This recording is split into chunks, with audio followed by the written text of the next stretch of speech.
Well, hi and welcome back to my beautiful office. 7 years ago I built a nesting box so that I could study the agile Antechinus and photograph and film its every bit of behaviour. And 3 years ago I decided I'd make another one. And that's given me just as much information as nesting box number 1. So they've been an awesome tool to use.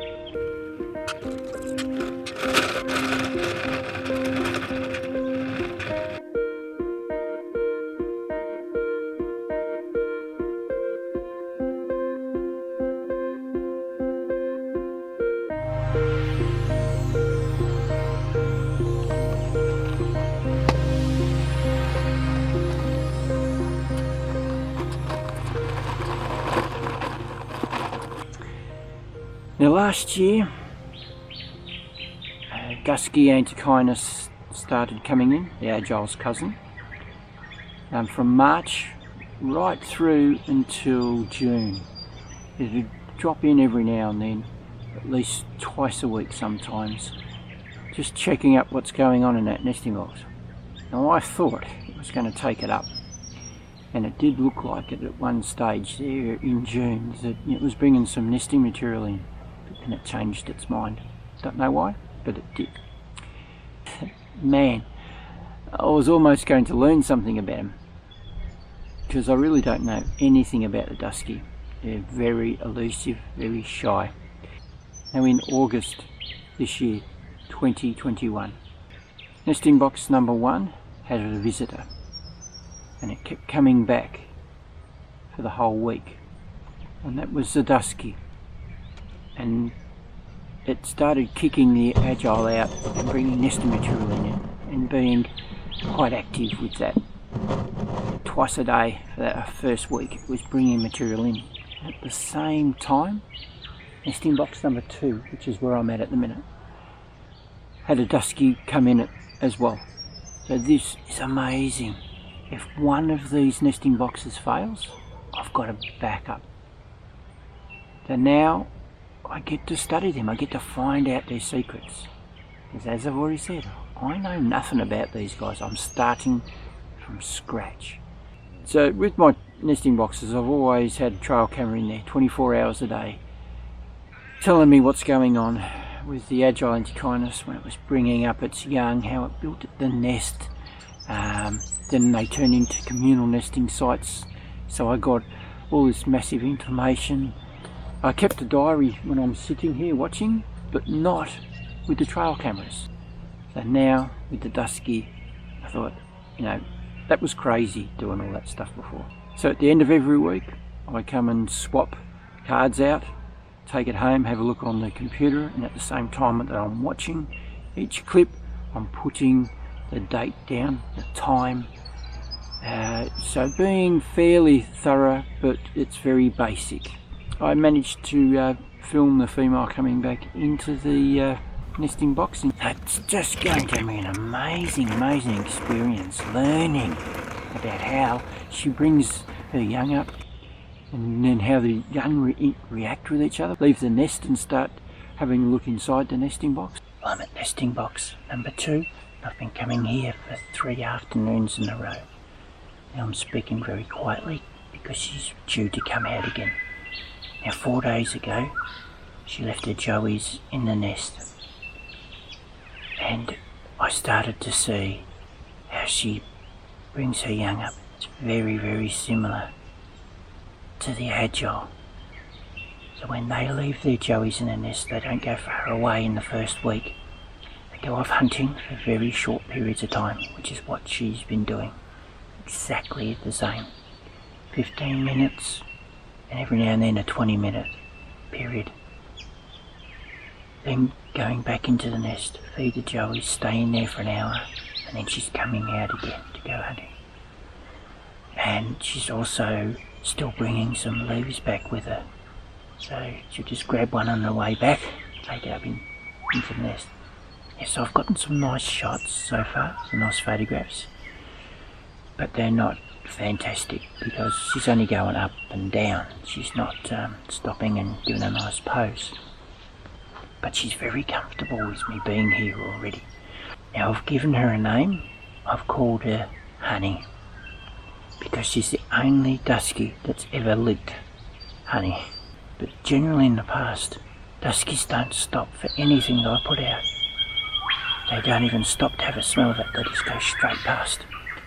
Oh, she's coming out now. So she's gone off. I've only got a short time before she comes back. But yeah, called her Honey.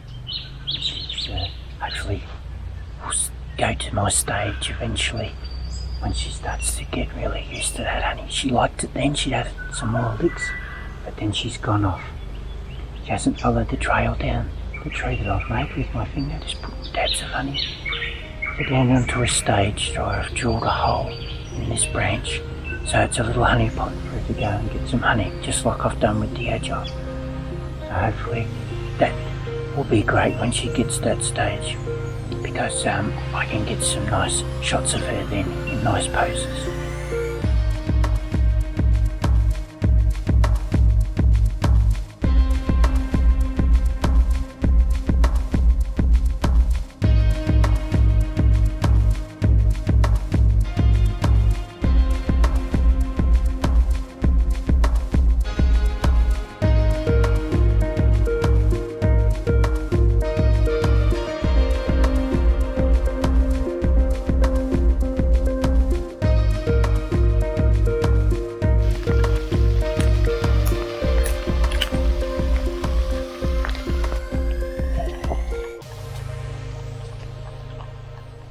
Well, I've just had a little bit of excitement. I was photographing an Agile Antechinus, came onto my stage at nesting box number 2.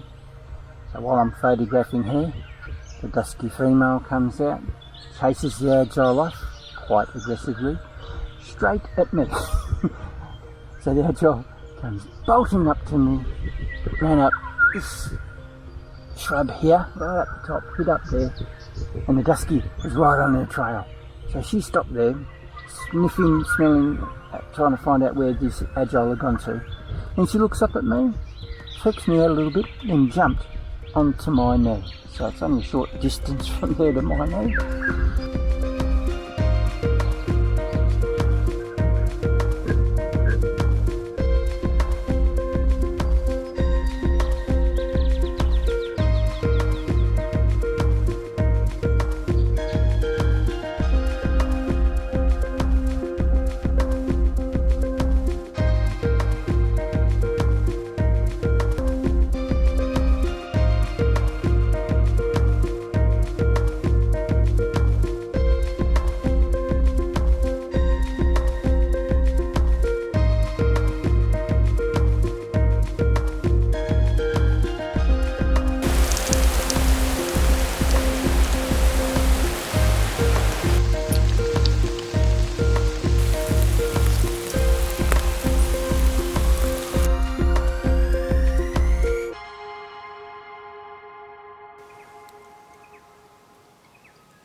Oh, that's amazing. She's addicted to the honey already.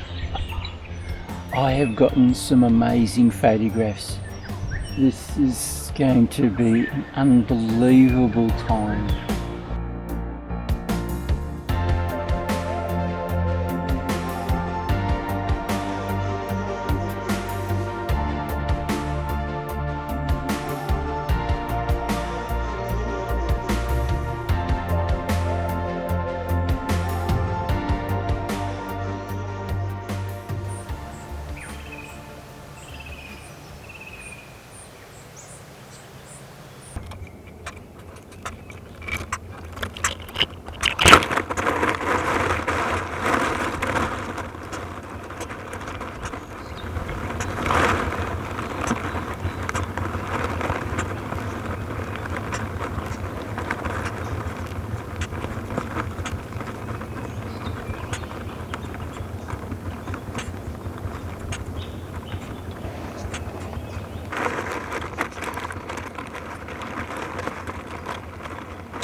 Nesting box number 1 has failed. The female has taken her joeys away. So this will slow me down a lot with learning, because I needed to have 2 going at the same time to speed things up. With seeing the differences maybe between the 2, how they bring their young up, or whether they're exactly the same. And then we get to understand what is the norm for these guys bringing up their young. Right, so I've got some amazing photographs already. My first time actually being able to photograph them properly, and a bit of footage inside and outside. Now what I've learnt so far, the Dusky and the Agile are very similar in the way they bring their young up, and also their calls are very similar as well.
The joeys are coming out of the nest. Very exciting. They're 5 weeks ahead of where the Agile would normally be. So then maybe they breed a little earlier, or they develop a lot quicker. Now it's Thursday the 14th, and every Saturday and Wednesday I come and take out the card in the trail camera and go and have a look at it at home. So I'm keeping my finger on the pulse. But unfortunately, turn of events, I've missed out on the Agile coming out for the first time, and watching them grow and then climbing up to the entrance of the nesting box. Now how that's come about is, I took the card out Saturday morning. Saturday afternoon they started coming out of the nest.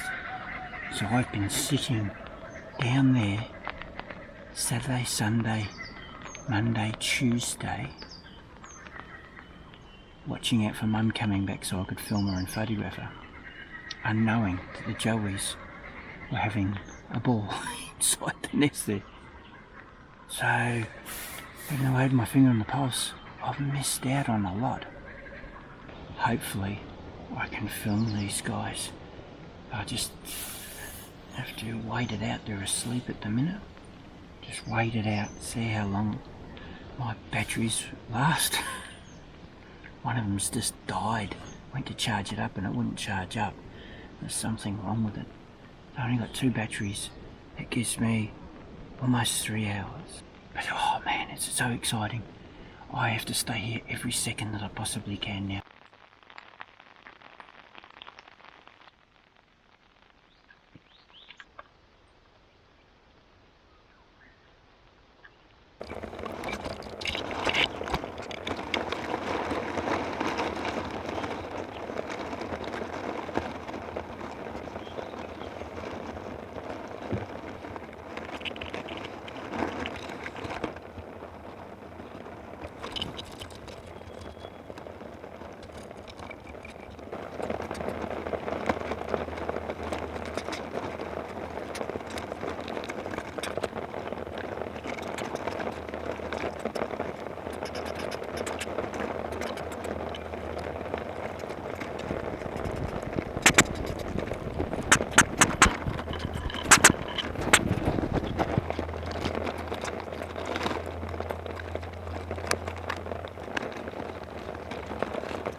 Now the Dusky are a ground dweller. They're not really designed for climbing trees.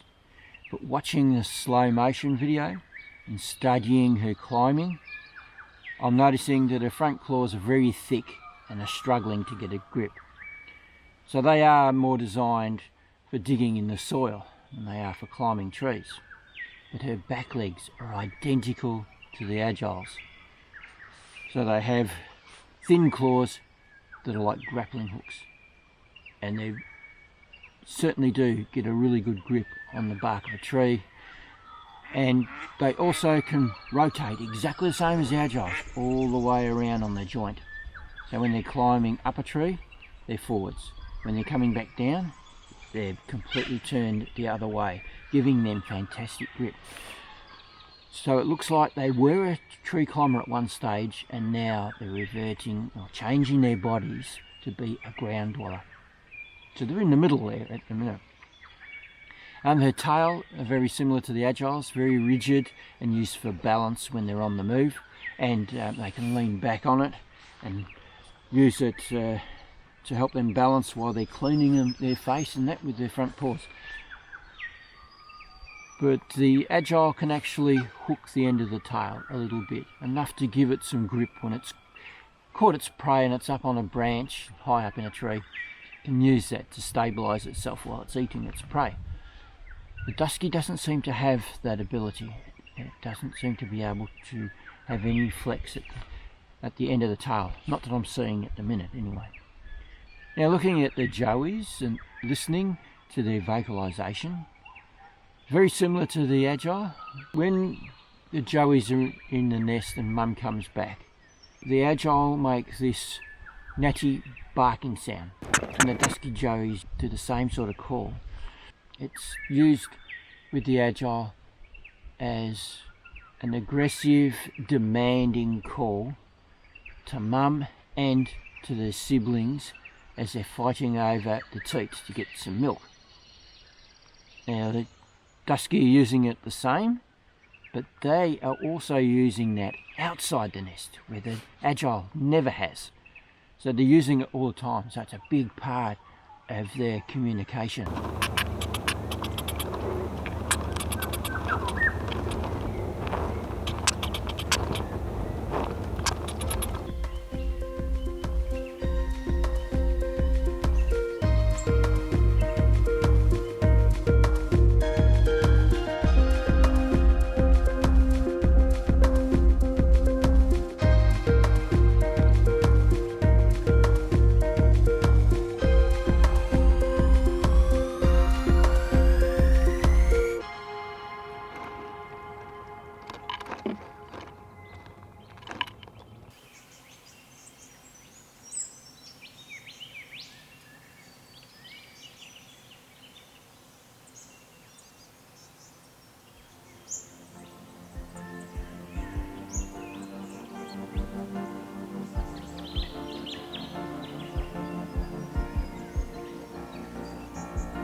Well, after getting all that amazing action of these guys photographing and filming them coming out of the entrance, one of them got a little bit too cocky.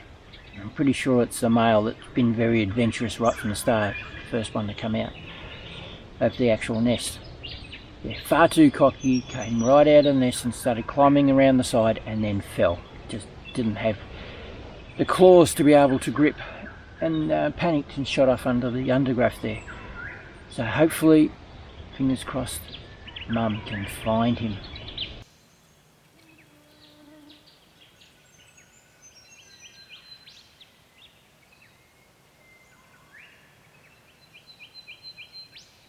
Well, thank goodness for that. Mum found the Joey and brought him back. I was caught between a rock and a hard place as always.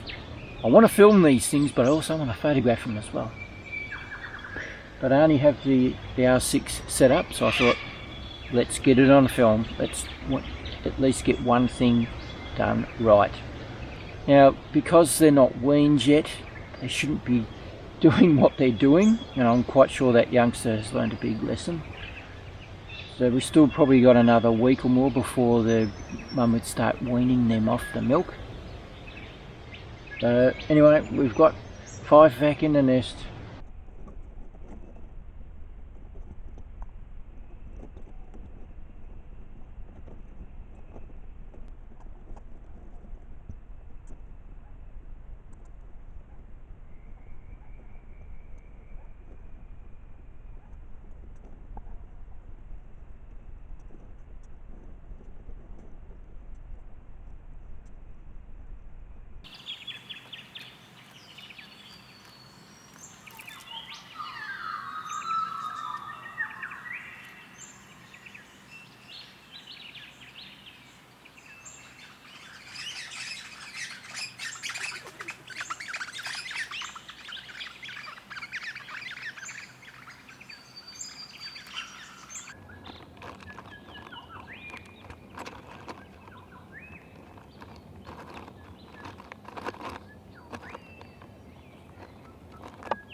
Oh.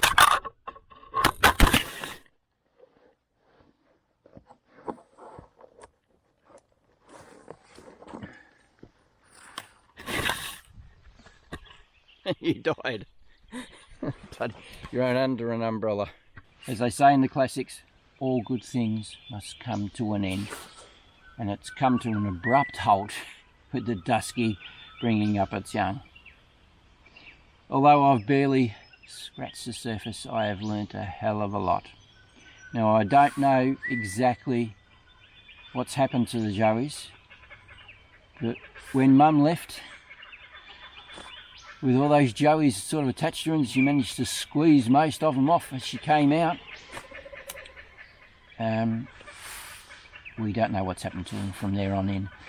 I can only surmise that they've tried to follow her and she's just gone off to do some hunting, get some food for herself, and they've strayed far too far away from the nest, and that's the end of the story.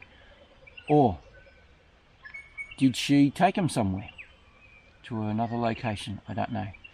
But the thing is, she did come back an hour later, and she seemed to be quite stressed that the joeys weren't there. That's what I was reading from her body language from the trail camera. So that's all I can sort of go off. That's what's happened.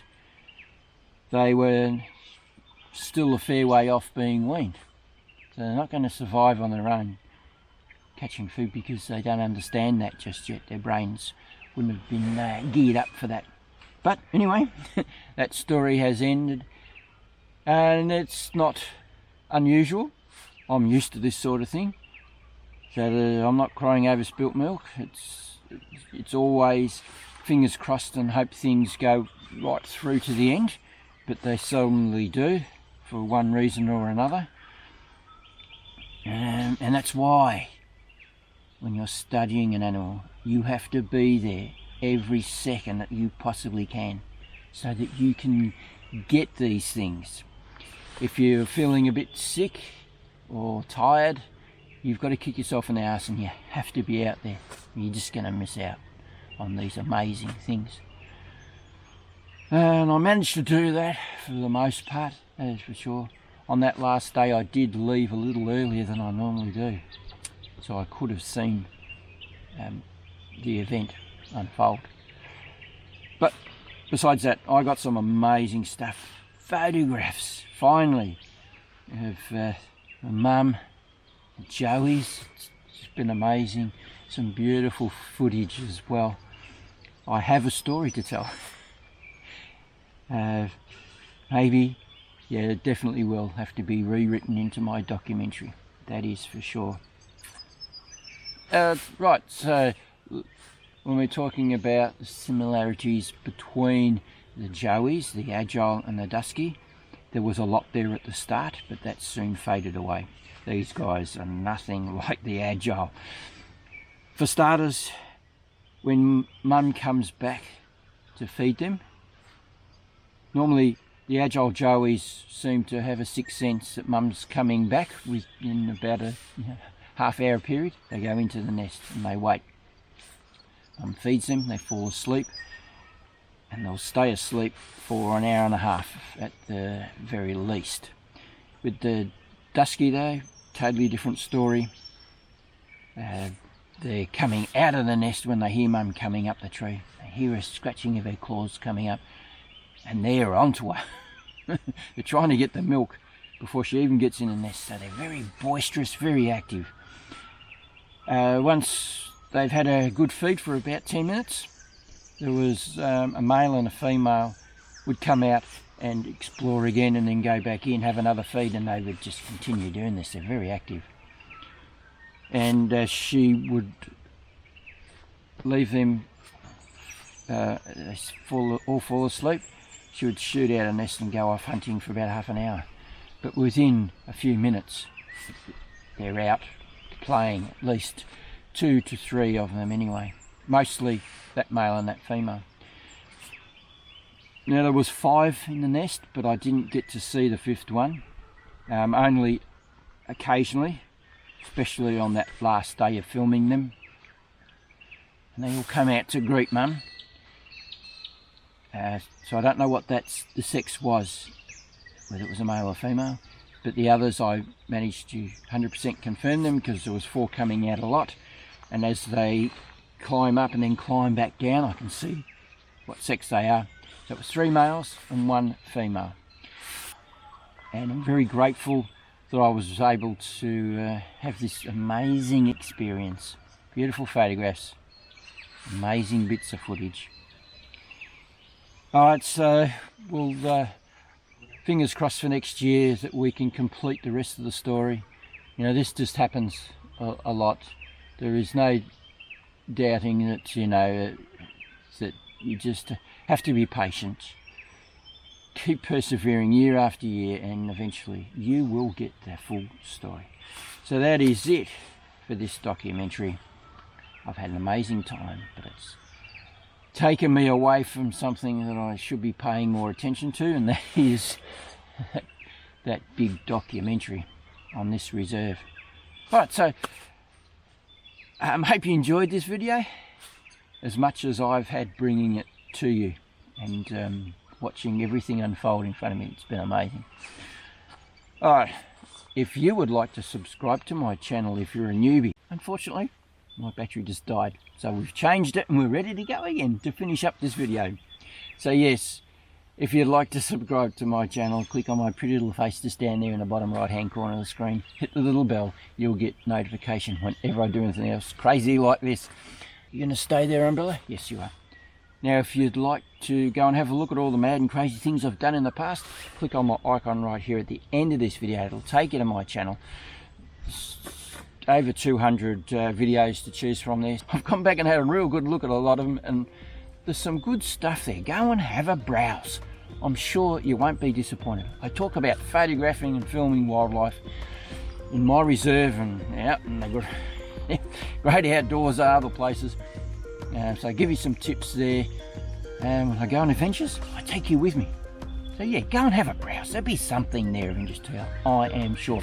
Now just remember, if you don't do, you don't get. So get out there and start photographing and filming wildlife, and I'll catch you on the next one. Bye.